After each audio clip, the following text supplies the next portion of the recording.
नमस्कार, मी संगीता सोनार. संगीताच किचन स्टोरीमध्ये आपणा सर्वांचे मनापासून स्वागत करत आहे. आपली महाराष्ट्राची खाद्यसंस्कृती अतिशय पुढारलेली आहे. प्रत्येक पदार्थ वेगवेगळी वाटणं तसेच मसाले घालून स्वादिष्ट बनवले जातात. पण तेच पदार्थ साध्या पद्धतीने कदाचित त्याहीपेक्षा चविष्ट बनवले जातात. तर आज मी अतिशय साध्या पद्धतीने चविष्ट अशी वांग बटाटा रस्सा भाजी बनवणार आहे. रेसिपीला सुरुवात करूया. वांग बटाटा रस्सा करायचा आहे. त्यासाठी येथे मी काटेरी वांगे घेतलेले आहेत. बटाट्यांची साल काढून घेतलेली आहेत.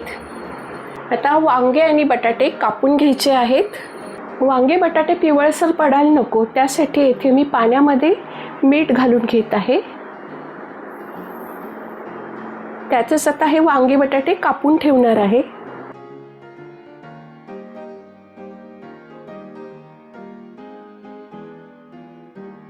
अशा पद्धतीने फोडी केल्या आहेत. वांगे कापून झालेले आहेत. आता बटाटा कापायचा आहे. बटाट्याच्या सुद्धा मोठ्याच फोडी करणार आहे. अशा पद्धतीने बटाट्याच्या मोठ्या फोडी करून घेतलेल्या आहेत. वांगे बटाटे कापून झालेले आहेत. आता फोडणी द्यायची आहे. कढईत तेल घालून घेते. तेल गरम झालं आहे. मोहरी घालून घेते.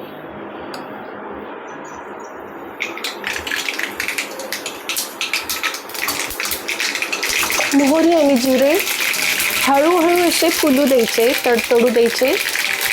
त्याचा स्वाद अतिशय उत्तम उतरतो तेलामध्ये. हिंग, येथे मी मोठ्या साईजचा टोमॅटो बारीक कापला आहे तो घालून घेते. टोमॅटो आता नरम होईपर्यंत परतून घेते.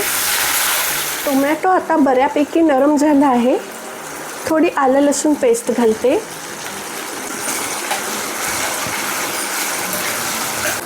आलं लसूण पेस्टचा कच्चेपणा जाईपर्यंत परतून घेते. एखाद मिनिटभर. थोडी कढीपत्त्याची पानं, थोडी कोथिंबीर, हळद घालून घेते. लाल मिरची पावडर 1 चमचा, घरगुती काळा मसाला अर्धा चमचा. मी येथे गोडा मसाला घेतला आहे 1 टेबलस्पून आणि अर्धा टीस्पून गरम मसाला तोही घालून घेत आहे. मीठ एकत्र करून घेते चांगले. आता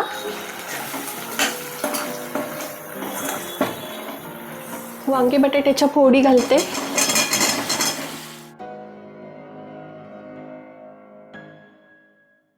व्यवस्थित परतून झालाय. झाकण ठेवून आता 2 ते 3 मिनिटे मी वाफ भरवून घेते. ह्या मसाल्यांचा स्वाद या वांगे बटाट्यांमध्ये उतरला पाहिजे. बरोबर 5 मिनिटे मी वाफ भरवून घेतली आहे वांग्यांना. आता येथे मी 1 मीडियम साईजचा टोमॅटो मोठ्या साईजमध्ये तुकडे करून घेतलेले आहेत तो घालून घेते. मिक्स करून घेते. पाणी मी गरम करून घेतलेलं आहे.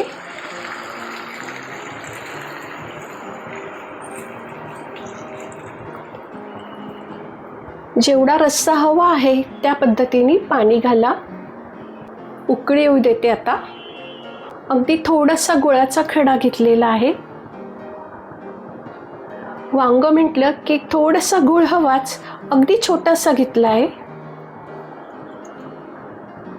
आमटीला उकळी आलेली आहे.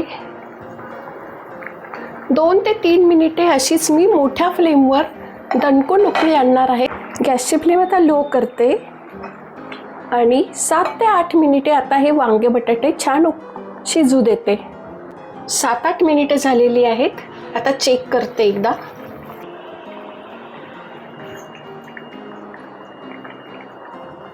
थोडं अजून 2 मिनिटे मी शिजवून घेत आहे. परत एकदा झाकण ठेवते. 2 मिनिटे झालेली आहेत. झाकण काढते. ग्रेव्हीला सुद्धा छान असा दाटसरपणा आलेला आहे. कोथिंबीर घालून घेते. गॅसची फ्लेम आता बंद करते. वांगे बटाटा रस्सा भाजी आता मी सर्विंग बाउलमध्ये काढून घेत आहे. ही वांग बटाटा रस्सा भाजी भातासोबत, भाकरीसोबत तसेच पोळीसोबत अतिशय उत्तम लागते. तुम्ही नक्की ही रेसिपी ट्राय करा. रेसिपी आवडल्यास लाईक, शेअर आणि सबस्क्राईब करा. बेल आयकॉनवर क्लिक करायला विसरू नका. पुन्हा भेटूया अशा छानशा रेसिपीसोबत. तोपर्यंत धन्यवाद.